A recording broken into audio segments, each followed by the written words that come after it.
au moment de la disparition de notre père, il y a 20 ans, avec mes frères et sœurs, nous avons fait le choix de placer l'ensemble des œuvres inédites, tous ces manuscrits, toutes ces notes, un fameux dictionnaire en fiches, à l'IMEC, l'Institut de la mémoire contemporaine. Et pendant les premières années, juste après cet archivage, nous nous sommes échinés à trouver des contacts à droite, à gauche, en France, à l'étranger, même à Rome, en vain, parce qu'il fallait trouver des chercheurs, des chercheuses qui connaissent à la fois le grec, l'hébreu, la théologie, et puis qui s'intéressent à cette matière.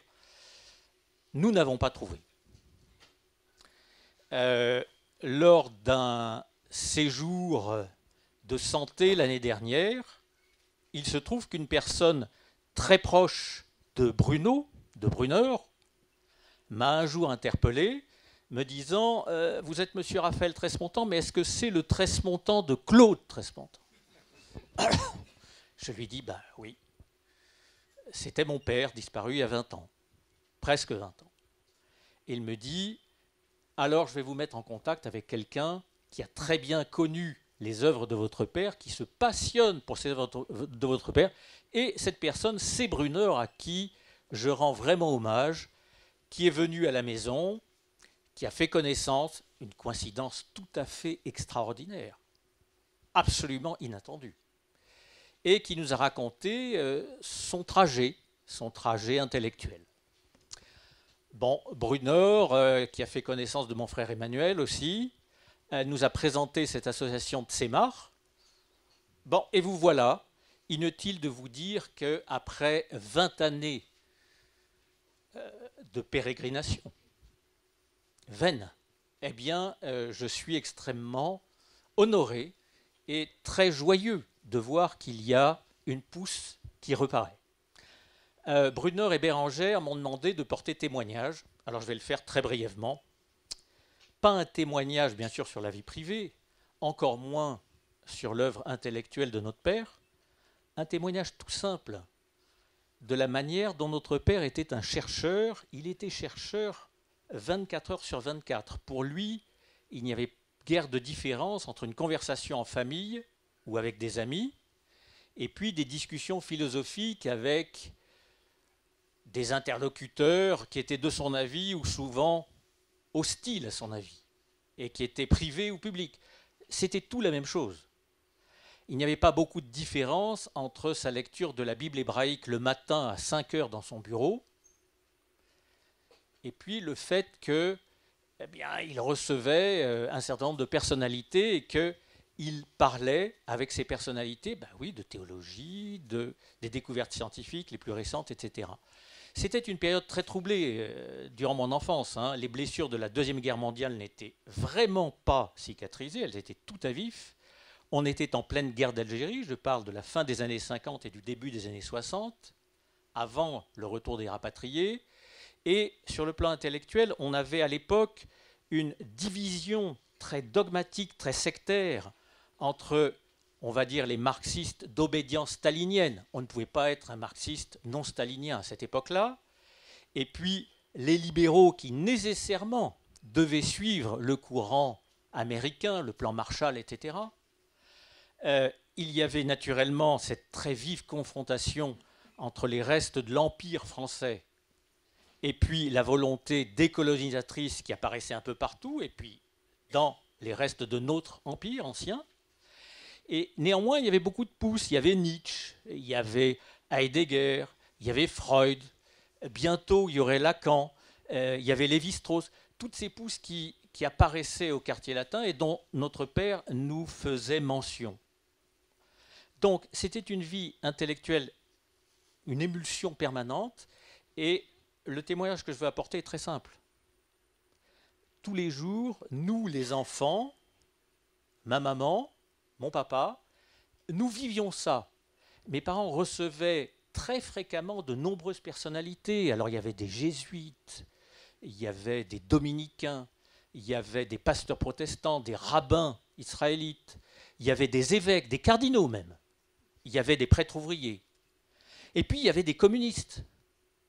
il y avait des gens de l'Union nationaliste. Ils venaient à la maison, ils mangeaient à la maison et il y avait des débats. Plusieurs fois, mon père a préparé des débats publics avec des gens très connus. Par exemple, après avoir publié son livre sur comment se pose le problème de l'existence de Dieu, il a été invité par le Parti communiste, par M. Roger Garaudy, qui était à l'époque membre du comité central, avant d'en être exclu puis de très mal viré. Il a été invité à la Mutualité. Et donc, je me souviens, il y avait un parterre de militants communistes, moi j'étais très jeune, qui n'avaient jamais entendu un dialogue de cette sorte. C'était tout à fait extraordinaire. Alors on parlait de Dieu, on parlait de métaphysique, à nous, les militants staliniens, c'était incroyable. Et ce débat avait lieu et c'était normal. Et pourquoi c'était normal? Mais pour une raison très simple, c'est que, en fait, tous les soirs après le repas, depuis que j'ai appris à lire, 5-6 ans, jusqu'au début de mon adolescence, eh bien en famille, on se réunissait dans le salon. Donc nous, les frères, on s'asseyait par terre, et puis on lisait la Bible. Alors je lisais la Bible, mes frères, au fur et à mesure qu'ils ont appris à lire, prenaient le relais, et puis bien souvent ma mère apportait sa contribution. Et lorsque on avait terminé un épisode, quelle était la compréhension qu'on en avait? Et puis c'était le moment du débat, le moment le plus intéressant, parce que c'est là que mon père disait « Oui, mais cette traduction-là, qu'est-ce que ça veut dire ?» Vous voyez bien qu'on ne comprend pas ce que ça veut dire. En hébreu, c'est ça. En grec, c'est ça. Et il repartait le plus souvent de l'hébreu. J'ai omis de dire que dès l'âge de 6 ans, nous avons appris l'hébreu nous-mêmes, les enfants, sur la Bible hébraïque, sans dictionnaire. Enfin, c'était lui notre dictionnaire. Voilà. Et donc, pour nous, ce va-et-vient sur les textes, avec le travail sur les mots, était quelque chose de parfaitement justifié, normal, en réalité habituel. Alors, bien entendu, à 6 ans, 7 ans, on a parcouru la Bible avec des épisodes simples, hein. Jonas, Noé, la traversée de l'Égypte, le roi David, bon, des choses d'enfants. Et puis petit à petit, on est allé plus loin. On a lu à peu près tout l'Ancien Testament, sauf un certain nombre de textes des prophètes hébreux qui étaient trop compliqués. On a lu évidemment les évangiles. Et puis, on est allé jusqu'à l'Apocalypse. Oui, nous avons lu et commenté en famille l'Apocalypse, qui est un texte extrêmement difficile. Alors on tombait sur des passages, des problèmes qui étaient compliqués. J'en cite simplement un, François Xavier l'a cité tout à l'heure, c'est la question du mal, du péché originel. Oui, en effet, ce n'est pas cette grotesque histoire de serpent et de pomme. C'est bien plus important que ça. Oui, en effet, quand on aborde la question du mal, c'est compliqué, et mon père nous répondait, oui, ça c'est un problème. Et alors, nous avons parlé de l'antisémitisme, nous avons parlé de l'Inquisition, nous avons parlé d'Hitler, nous avons parlé de la torture. Donc, toutes ces choses que nous connaissions simplement par nos propres lectures, par les conversations, par les informations à la radio. Et il nous disait, ben oui, c'est un problème parce que le message de Dieu, c'est que chaque personne humaine, quelle qu'elle soit, a sa liberté et donc a sa responsabilité de dire oui et de faire un choix, ou de dire non au projet de création divin. C'est une possibilité pour chacun d'entre nous de dire non. Oui, probablement, Hitler a dit non. Je me dépêche, Bérangère. Elle est d'une discrétion, mais nette.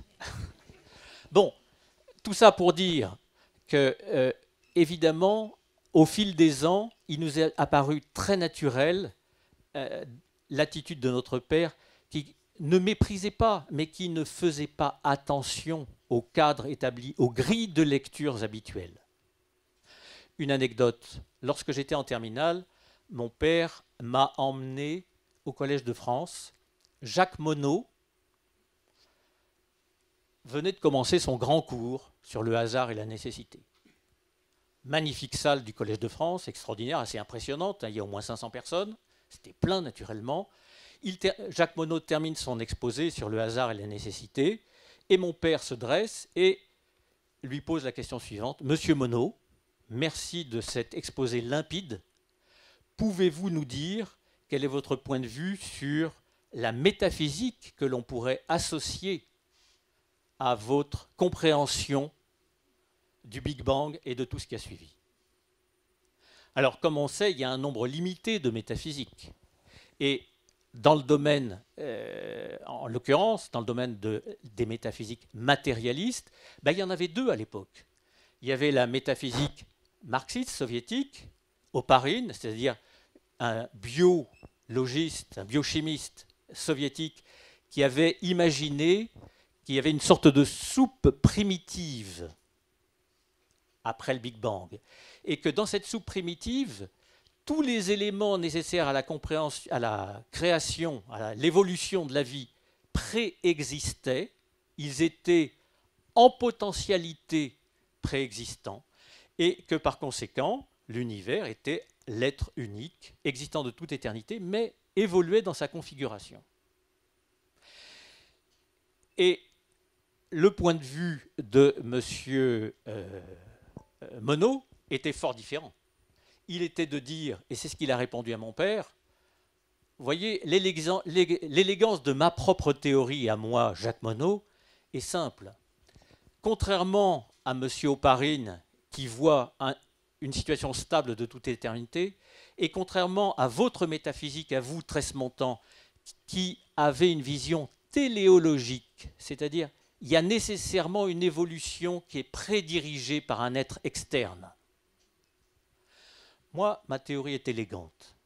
Oui, l'univers est éternel, mais grâce à des configurations complètement aléatoires, dont on ne peut absolument pas indiquer qu'elles ne se produiront pas, eh bien, je prétends qu'il est possible, à certains moments, de réunir les conditions de la vie va se développer, il y aura de l'évolution, et nous en faisons partie, nous sur cette terre, mais elle pourra aussi régresser. Et donc, dans ma théorie, disait Jacques Monod, l'être unique, l'univers, n'a en réalité besoin d'aucune conscience, et par conséquent, je récuse votre propre théorie. J'arrête là mon témoignage. Tout ça simplement pour illustrer le fait que, du point de vue de Claude Tresmontant, les grilles préétablies n'étaient pas très intéressantes. Lui, il fallait qu'il cherche constamment. Il fallait pousser l'esprit critique, la vérification, les va-et-vient de façon permanente. C'est ça qu'il nous a transmis. Et papa, ici en public, vraiment, je voudrais t'adresser ce remerciement parce que ce respect du texte et cet esprit critique, c'est certainement ce que tu m'as transmis et dont je vis encore aujourd'hui, 20 ans après ta disparition.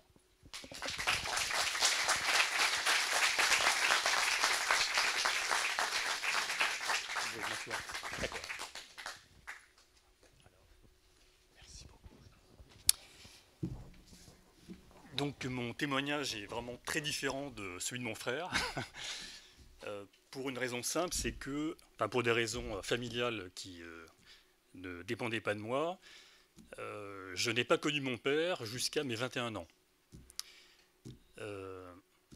Et le jour où j'ai commencé à me demander qui était cet homme dont je portais le nom, donc autour de 16-17 ans, quelqu'un dont j'entendais beaucoup parler autour de moi, dont je voyais le nom dans les journaux,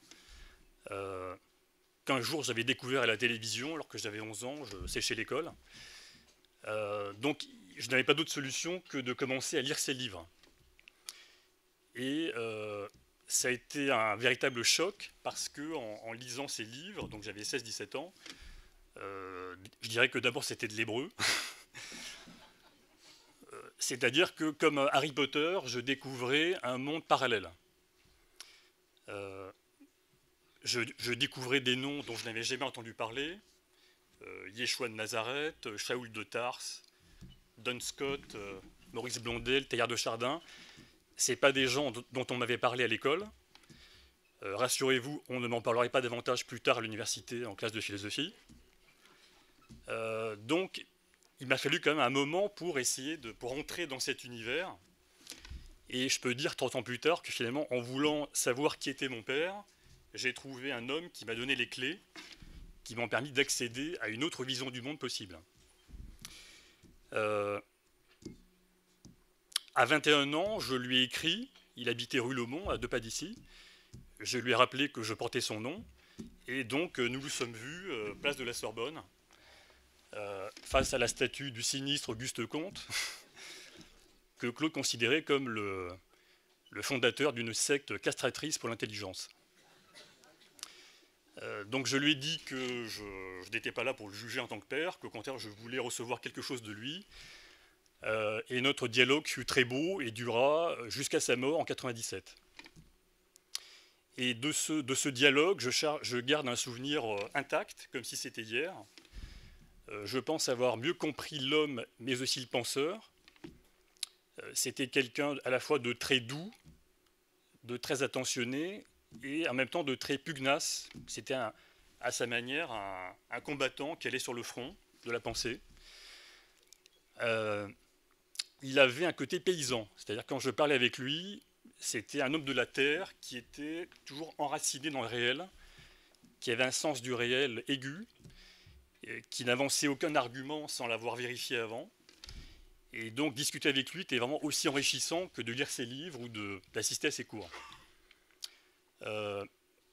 Il avait donc ce côté un peu prolétaire, la casquette de marin, le caban de marin, la sacoche de plombier, il fumait la pipe. Et même dans les plus hautes sphères de la philosophie, il gardait ce côté enraciné, ce sens du réel aigu, ce qui fait que c'était très dur de le coincer. Il avait toujours une intuition qui fait qu'on revenait sur Terre. Et je dirais 2 anecdotes que j'ai gardées à l'esprit. Un jour, je l'accompagnais chez un pâtissier célèbre acheter un gâteau, Gérard Mulot, rue de Seine. Et donc il m'avait raconté à ce moment-là sa première conversation avec Teilhard de Chardin, donc il devait avoir à peine plus de 20 ans, et Teilhard avait, je pense, 50 ans de plus. Et donc le jeune Claude Tresmontant avait dit à Teilhard qu'il considérait que l'humanité était un grand ratage, une sorte d'accident cosmique. Et Teilhard lui avait dit « Tresmontant, ne dites pas ça, l'humanité est encore à un stade embryonnaire ». Et cette réponse donc, avait complètement bouleversé Claude. C'est quelque chose qui a déterminé l'un des piliers de sa pensée, à savoir que la création n'est pas terminée, que l'univers continue et que l'humanité elle-même, dans le fond, est à l'état d'ébauche et que nous sommes encore dans un processus de transformation. Et que le rôle du christianisme dans cette optique, c'est justement de permettre à l'humanité d'accéder à son achèvement. Donc du coup, j'ai demandé à Claude, mais alors comment on se vous voyait, comment avez-vous fait pour vous convertir au christianisme, comment ça s'est passé? Et donc, autre réponse extraordinaire, il m'avait dit que ça s'était passé à l'âge de 18 ans. Il était donc sous l'occupation, il était pensionnaire au lycée de Compiègne. Il était passionné par Schopenhauer, mais au fond de lui-même, il n'était pas heureux. Et un jour, ses copains jouaient au foot. Lui était assis sur un gradin, il voit un livre à côté, il le prend, il le lit, et il dit « ça c'est vrai ». Et évidemment, c'était une Bible. Donc quand je lui ai demandé quel passage l'avait marqué, il m'avait dit que c'était Matthieu, j'ai cité la phrase, « Celui qui veut sauver son âme, il la perdra, mais celui qui perd son âme à cause de moi, il la trouvera. » Donc ça, c'est un des passages qui l'a frappé. Et il faut rappeler quand même que Claude était issu d'un milieu totalement athée, agnostique. Sa mère était une journaliste communiste, proche de Malraux. Son père, ancien combattant de 14, devenu pacifiste agnostique. Donc, a priori, rien ne le prédisposait à cette conversion. Ce qui est fascinant, c'est que je pense pour nous tous qui sommes des lecteurs de Claude Tresmontant, je pense que nous avons un jour eu cette expérience en le lisant. On s'est dit, oui, ce qu'il écrit, c'est vrai. C'est-à-dire que, enfin, moi, c'est ce que j'ai ressenti en le lisant quand j'avais 18 ans. C'est un philosophe qui s'adresse à notre intelligence, nous prend par la main, sans jargon, et nous oblige à nous confronter au réel, que ce soit le réel du cosmos, de la nature ou des textes bibliques, et nous amène à faire un travail intérieur de l'intelligence qui va déboucher sur une évidence.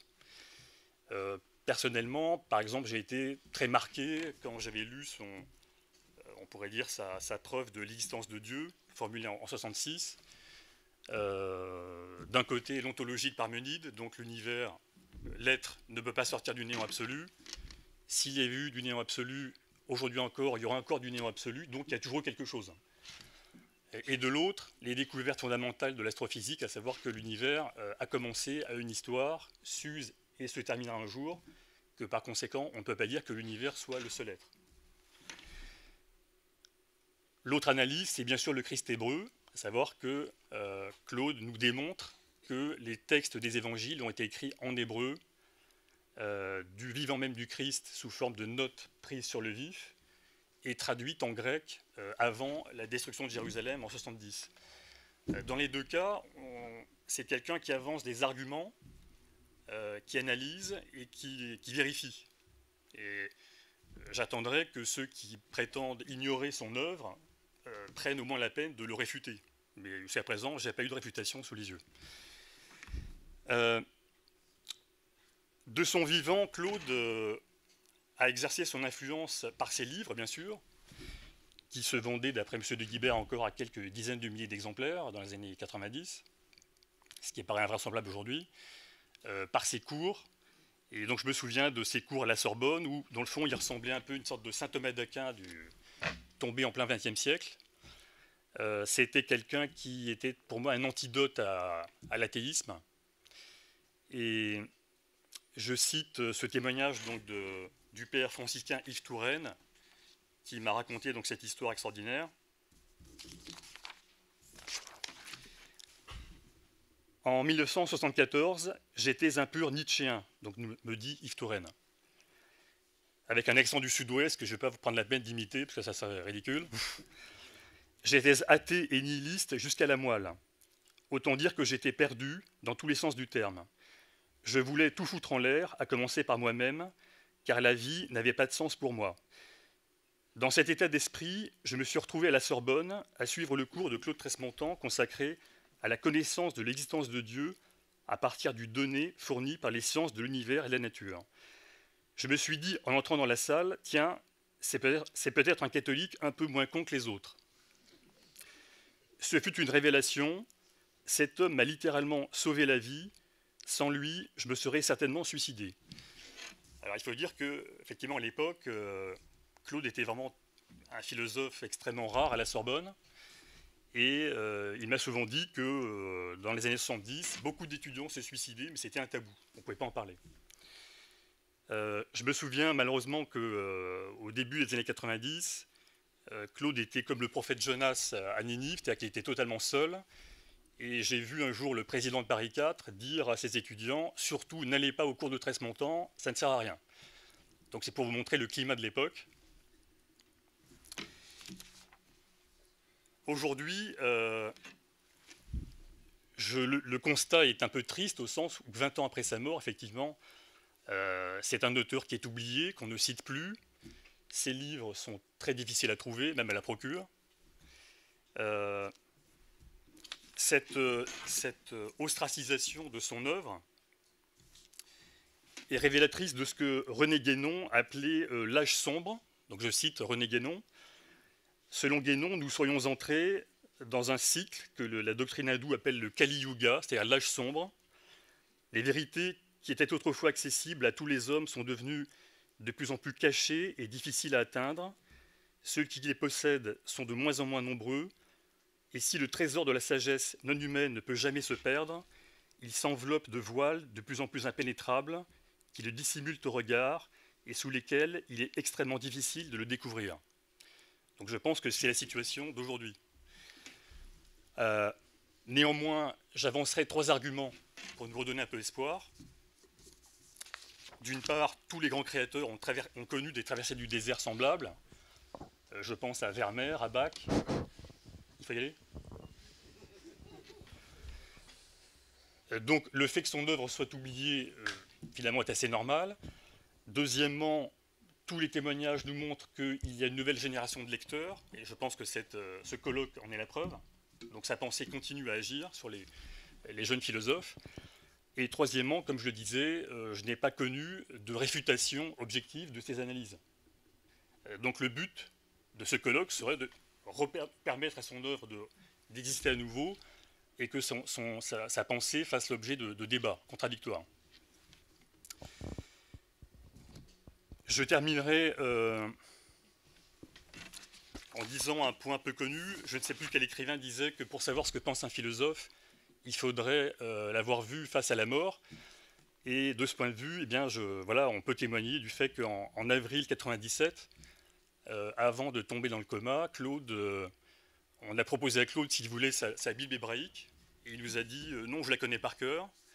Et donc il s'est préparé à mourir en priant en hébreu, dans la langue des prophètes d'Israël qu'il avait tant aimé, ce qui prouve que jusqu'au dernier moment, il avait cette émouna, c'est-à-dire la certitude de la vérité selon les Hébreux, en lui.